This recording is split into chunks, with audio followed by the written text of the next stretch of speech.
What does it take to achieve long-term happiness in your life? That's a question that we've been kicking around with clients and members who are entrepreneurs, founders, and my friends, close friends, even my wife, talking about what's it going to take to be happy. And in this video, I'm going to share what I've come up with to start that process, to explore that. And it's called the JoyFX Wheel of Life. And the reason this came up, and I wasn't originally set out to build something like this, but I was having conversation with some other startup founders, and the whole thing came down to, okay, what is happiness? Can you actually achieve it, etc.? And then what occurred was someone brought up this whole wheel of life assessment, and I'd never heard of it. And it's a holistic sort of self-assessment. You can look it up online, the wheel of life, and there's different versions out there. And I thought, isn't this an interesting sort of diagnostic? So I began exploring it, and I saw some things that I really liked and things I didn't like. And as per usual, according to my style, what I do, I had to tinker with it and see if I could hack my way to something that would work. And been testing this out with individuals close to me in our groups. And it all boils down to, okay, let's take a holistic look and let's begin a process where you as an individual, you can not only self-assess, but you can get some actionable insights to achieve happiness, which we need to address right away. The reason I call this the JoyFX Wheel of Life is because it's based on joy. Joy is different than happiness. A lot of people think joy is about feeling really, really happy. It's not. You can actually feel joy when you're not feeling happy. In fact, you can be feeling the exact opposite, sad, angry, distressed, and still have joy in your life, because joy is a relational emotion. Let me show you the working definition, because I think that a lot of people follow the general cultural definition of happiness and they end up getting stuck and they end up not happy whatsoever. And you look at social media and how people experience everything from FOMO, fear of missing out, FOPO, fear of people's opinions, and imposter syndrome and all that stuff, because of all the happiness that appears to be showing up on your social media feeds. It's not healthy whatsoever. So let's look at my working definition, JoyFX. This is a personal thesis I'm working on. I believe that the next billion-dollar companies and even the trillion-dollar companies, or the companies that are going to disrupt the current billion-dollar, trillion-dollar companies, will have JoyFX. And my working definition is when a system scales in value because its members, in other words, all the stakeholders, are intrinsically motivated to be together in strength, but especially weakness. Breaking it down. So every group, every family, team, community, organization is a system, and you want scalable value. So it needs to scale in value because members, all the stakeholders, I'm talking investors, managers, employees, customers, you name it, are intrinsically motivated. Needs to be intrinsic, not extrinsically. You can be extrinsically motivated, but that only lasts for so long. And we're talking about money, prestige, power, different things like that. Is to be intrinsically motivated to be together, not do together, be together in strength, but especially weakness. So joy are the people that you're glad to be with when you have strength moments, but especially when you're feeling weak. Those people do not just set out to fix, heal, convert, teach, and direct you, right? That will suck the joy out of any relationship. Like, for example, I'll share a weak moment with some colleagues and people, and they will immediately give me the solution and the fix. And I know the fix. Like, I'm a professional. I got it. And they'll even say, this. And I'm like, yeah, I do. I'm not sharing with you so that you can tell me how to fix it. Like, I just feel worse now. I'm not going to be vulnerable and authentic with the things that I'm struggling with. I'm just, being open, and you guys are kind of sucking at this whole joy thing. I'm not intrinsically motivated to be here and to share this with you, right? My wife used to be the same way. She used to share with me her issues or challenges, and I'd say, "Oh, that's easy. You should have done this, or you need to do that." And she'd say, "I didn't share this with you so that you could tell me what to do and fix my problems." And I would say, "Well, then why did you share with me?" And you can see how well my marriage would go in the first little while. So after I began learning training, I found out that people that you're just glad to be with because they don't have to fix, heal, convert, teach, and direct you all the time, especially when it's unsolicited and you're not in a collaborative space. You don't want to hear it. You don't want to hear it whatsoever. In fact, you get the opposite reaction. It sucks the joy just out of the room, and you don't want to be in a relationship. Joy is a relational emotion. That means you cannot generate joy from just within you. You must have joy. Now, you can be positioned to receive joy and to give joy and understand joy, but joy requires relationships. It is a contact sport. And so that's the reason it's all about the people, the stakeholders in your network.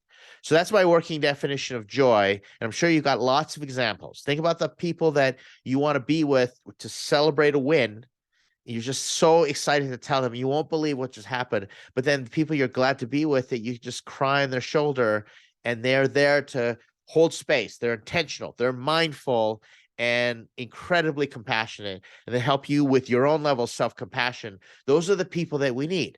And you just think about the opposite, the people that you just don't want to be authentic. You don't want to share with because they take advantage of you. They use your weaknesses against you. They're narcissistic in that way. They use your own shame against you, right? Not cool. And a lot of companies and a lot of groups are falling apart because there is no joy to be there whatsoever, right? It's all extrinsically motivated. I'm here to pick up a paycheck. I'm here to, make money or different things like that, or get social media clout. It's just not cool.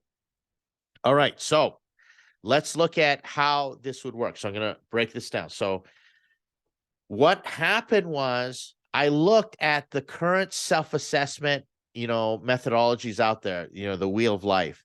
And what happens is you rate yourself on a 1 to 10, right? On each of these. So imagine I'm going to career and I rate myself a 4. Well, what does that 4 actually mean to you? It's completely subjective. 4 in relation to who? Now, that's the point. The problem is the world tends to be really objective, and, rating yourself a 4, like you may be rating yourself a 4 because you feel like a loser, right? Or maybe you're objectively a 4, but, you're not ready to hear it. Like, who knows? What happens if people are overconfident with themselves and they rate themselves a 9, but everybody else is like, you're really a 4. Now, that may be fine. You got high self-esteem and you're rating yourself a 9, but is that actually useful? Maybe you got an overinflated sense of self and you're not going to be useful, and it's not going to help you anywhere, right? So that's the problem with these ratings.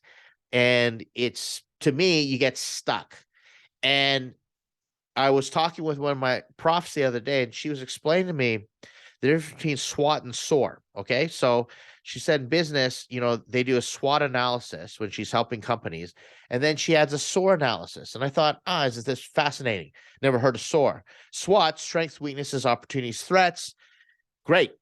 And it's a common instrument that we use all the time. But she was explaining to me, people get stuck in their weaknesses. And I go, okay, that's great. So she said a SOAR takes an appreciative approach based on positive psychology, priming people to change. And SOAR, she replaces weaknesses and threats after they acknowledge weaknesses and threats. It's important to do this, which goes to our exercise.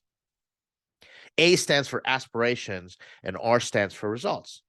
So it's very practical. So she explains, okay, aspirations, great. Don't get stuck in your weakness. Go in your aspirations. Take an appreciative approach and say, oh, the best time I had with my team or the best experience I had was this, and I aspire to do that on a regular basis. That's great. But then it gets practical. We get out of the total subjective and say, now, how are we going to measure whether we're getting to where we're aspiring to? We're getting that vision. And I thought, man, this is a really great way, because, yeah, we can get stuck, and depending on where your locus of control is, if you have an external locus of control and everything's everybody else's fault, you may get stuck in your weaknesses and threats and say it's everybody else's fault. Or if you have a strong internal locus of control, you may take everything on yourself, become so self-critical, right? So this is a way to get yourself out of the whole getting stuck in the weakness. And what do you aspire to? In other words, what would bring you joy, and how can we aspire to joy? And then how can we measure it? Which is fantastic. So here's what we do. Let me show this. There's an inner ring, and think of it like a tire. And I just realized this is not a good ring, because not a good tire. This wouldn't roll very well because the edges are flat, but I digress for a moment. There's this inner tire. So you got to inflate the inner part, the inner tube, if you will. And then there's the outer part that has to have a certain sturdiness, right? It has to have integrity of structure for it to roll, and it needs to be holistic. So you can't have one part sticking out, or else you're going to get jammed up on there. And that's the reason people aren't feeling the sense of holistic happiness, or dare I say fulfillment, in all areas of their life. So you need to address your weaknesses first and your strengths next. And that's the whole part of joy. Think of it like Jungian theory, shadow work, right? If you're in a Carl Jung and you're in a shadow work, and I'm going to totally butcher the whole thing, but it really boils down to, you got to address the shadow, because the light in you casts a shadow, right? I look at it, there's a law of light and there's a law of shadow, in the sense that the more light you shine, the darker your shadow is going to be. And if you don't reconcile your shadow, if you can't go into your weaknesses and be okay with not being okay, you'll end up getting so focused on trying to fix those weaknesses, or become discouraged in those weaknesses that you're for, or something like that. That's the reason it boggles my mind, when I see these days in, quote, the manosphere and the red pill world or the black pill world. You can look all those terms up, that they rate themselves. Like, are you a hard 7? Are you a hard 8? How would you rate yourself? This and that. And then, someone's out there and say, I rate myself an 8, and everybody laughs at them. No, you're a hard 4, and, all those things. And it's just not helpful, right? So you have to reconcile and say, yeah, I've got weaknesses, and I'm okay with not being okay. And now you can build upon that. In fact, you inject joy. And so your weaknesses don't cause you shame, where you end up getting dysregulated and you want to escape. So you address the weaknesses, and then you have your strength, and then you're going to build JoyFX in your life. And this is going to be a first part. And if this goes well, I'll add the other series of the videos later as we work through. But this is like your inventory. Here's how it would work. So you go into each area of your life and you look at your strengths and or your weaknesses, and then you look at your strengths, and you just describe it. You try to summarize, and it's all about, okay, objectively, what's a strength in this area, or what's a weakness in the area first, and what's a strength. So let me show you how this works. One of the most emotionally charged topics in our life is going to be money. Now, let me digress again and say, I heard a time in my life that 99% of your problems boil down to relationships, right? How you grew up, relationships with your family, relationships in how you see yourself, relationships with your social circles, or, going for romantic partners, how you relate to the opposite sex, or, any gender, or how those genders relate, etc., right? And I think it's true. So it really boils down, if you can handle relationships, that's great. But what are all the factors that go into relationships that are important? And, so we can kind of break this down into modules and take this, bite-sized pieces. What are the constructs that affect us and the way that we approach relationships? And so money is one of the most emotionally charged factors in our life, right? Money causes more contention than anything else. It's kind of like the trigger that gets things going. And you look at people in debt, or you look at people who are, I look at founders who are trying to raise financing, and the way they come across and their executive presence when they're desperate for money is completely different when they're regulated when it comes to money. So let's look at money, and let me give you an example of how I do it. And I'm going to be very transparent with you here. When it comes to money, my weakness is debt. All right. A lot of people don't know this about me, but, even though someone would call me, oh, Ed, you're successful as an entrepreneur, funded 7 times, 2 times exits, things like that. Even though I might have 2 exits, well, there's been 5 big time losses in there. And I made some very bad business decisions. I take full responsibility for that. A lot of factors where I've gone all in and, I bet on red or, red 21 or something like that. And I've lost. Right. And that has created a massive pile of debt. And it's funny because people come to me and a lot of times they kind of act entitled, thinking that they should have access to quote my success. And I'm like, take a look at my net worth, like, and my liabilities. You wouldn't want to be in my shoes. And there's not a day that goes by that I'm not facing that weakness. It reminds me everything from my kids, and decisions that we have to make, conversations with my wife and things like that. There's a weakness in there. Right now, thankfully, I've injected this with joy and I've learned to regulate the shame of that. But I experienced tremendous amounts of shame because of debt and the financial failures that I've had. So then what's the strength? Well, my strength at the same time, and it's almost like directly correlated to it, my strength is earning power, right? There's my strength. And so in the past few years, I've really done a lot to increase my earning power. And if I look at it, I go, okay, that's enough to eventually claw me out of the hole that I'm in, right? And which is great. Now, you're not going to read me, put me on a billionaire list anytime soon in my lifetime. I I just don't think that's going to be feasible, and nor is it desirable. But you're just not going to see me on that thing. And, I'm very hush hush about, my financial status and everything like that. But I look at it and I'm okay that within an acceptable and appropriate time frame, I will have clawed myself out. And on top of which, I'll have enough resources for my legacy, my kids, like my earning power. I've been able to, even though I'm addressing the debt, I've been able to put emergency funds aside, should something happen, things like that. And I've insulated myself, and I've also learned from this, and I'm not making those dumb decisions. I'm not YOLOing my money or taking risks. Got to thank my wife for that. Chairman of my board, my co-founder and CEO, even though she knows nothing about my business. And the earning power is just continues to increase while my debt continues to decrease. So I'm looking at a good trajectory. I'm trending in the right direction. Okay. So that's how I would do it.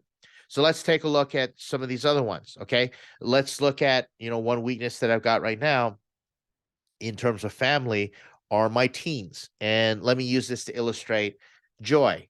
You know, if you don't have people that you can go celebrate wins with, that you want to celebrate the wins with, that, there's like people you try and celebrate a win and they just turn it around on you, different things, or they write you off and they're not willing to celebrate with you. Like, so those people suck the joy out of there. And one of my biggest weaknesses where I feel completely weak right now is my relationship with my kids who are teens.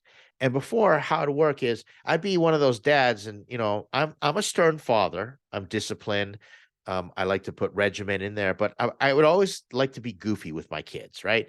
And I'd always play up the boomer side, or I'd play video games, and I'd be like, "Hey, I got to level 2," and they were like, "Oh gosh, Dad, that's such an easy thing." But they would go with me on it, and I would be able to say things and just enjoy that playfulness with them, especially if I got like a little win and I would say, let's go, do this. Let's go, get ice cream because, Victoria's Day and all that stuff. Now, when I get a win and I have a great day of work, I will go and tell my wife about it. And she spends that time with it. She's glad to be with me and my strengths. But my kids, they're not celebrating. I become the uncool dad, right? I feel rejected by my children. They don't have the same values as me, completely different generation. They remind me of that. They've confessed it with me to say, every time you talk, we're just reminding you're from a different generation. And that used to be a weakness that I used to be able to share with them, but we can't do that anymore. And I can't celebrate those wins. And I've just become that guy in the house. And I know it's a phase, and thankfully my wife is working through it, and she's got a great relationship with them right now, but I'm just not cool, right? And it sucks, right? I feel completely weak when it comes to my teens. Now, where is the strength? It's in the whole, family system, right? So the whole. So I'm going to put in the whole that as I look, my wife and I, we've gotten really good at, okay, you position yourself over here and you be this person, and kind of like, sometimes I'm going to be bad cop, you be good cop, and we're on the same page. Like, so there's like, we're in sync when it comes to our kids, right? So I'm feeling pretty comfortable, despite that my kids as teens are driving me a little crazy. I learned a long time ago, their greatest weaknesses, or the things that drive you the most nuts about your kids, will become are their greatest strengths. You just don't see it that way. And so I look at it and I go, okay, my kids are independent, all this stuff. So I've changed, and my wife and I were in sync when it comes to parenting them, and we're in alignment, and I've backed off and I've adapted, and it's actually helped me quite a bit. So that's when it comes to family, right? So let's look at physical health. Now, this is an interesting one. So my greatest weakness is, my weight, and I'm an emotional emotional eating. So relationship with food, right? So I eat my feelings all the time, right? It's just there's a lot of pathology in it, a lot of things that I found were related to trauma and, all that stuff. And I feel ashamed about it all the time, right? Not a day goes by where, I go in the mirror, or I can feel, I start losing my breath, or I'm out of balance. I don't have the same strength that I used to have, etc. And then, I'm mashing away on a cookie, and it's like, or a slice of pizza. And yeah, that shame comes in, because the food affects me in a way that gives me a sense of relief from stress and all that stuff. So an emotional eater got to deal with it, right? So what are the strengths of that? Well, I don't have a lot of strengths, when it comes to this, but the one strength that I've got is I'm good at intermittent fasting, which is great, which is real healthy. It's probably the one thing that saved me from being a diabetic right now, having an absolute heart attack. Intermittent fasting. And what I did is I did an act of courage, and I ordered an e-bike. And this may seem like inconsequential to you, but the fact that I did it, it's a strength right now. And I'm tapping into strength because I have fond memories of riding a bike, right, out there. Now, I felt a lot of shame that I couldn't ride bikes the same way, because I don't have the strength. I'm heavier. Like, it takes a lot more power to pedal my body weight on a bike, these days. But then I saw e-bike and I began researching it. And so with combination intermittent fasting and e-biking, I'm believing there's going to be a strength that I can parlay in. But eventually you're going to see that we're going to move in action plans, based on this, right? We're going to take a look. But, those are three examples of where I am. Like, so mental health. Okay. I'll just go through things, super quick. Since COVID and getting kind of locked in, I've developed anxiety, and I've had full-blown panic attacks. I used to live in China, Beijing, like surrounded by tons of people, like just mobbed, busy, just complete, like the density of people. I used to walk around Korea and, different things, and have no issues whatsoever. Now I go in an Apple store, and Apple stores are busy. I start having anxiety. And then in parking lots and different things, I've been developing full-blown panic attacks. Like, crying and hyperventilating and everything. I'm like, what the heck is wrong with me? Type stuff, right?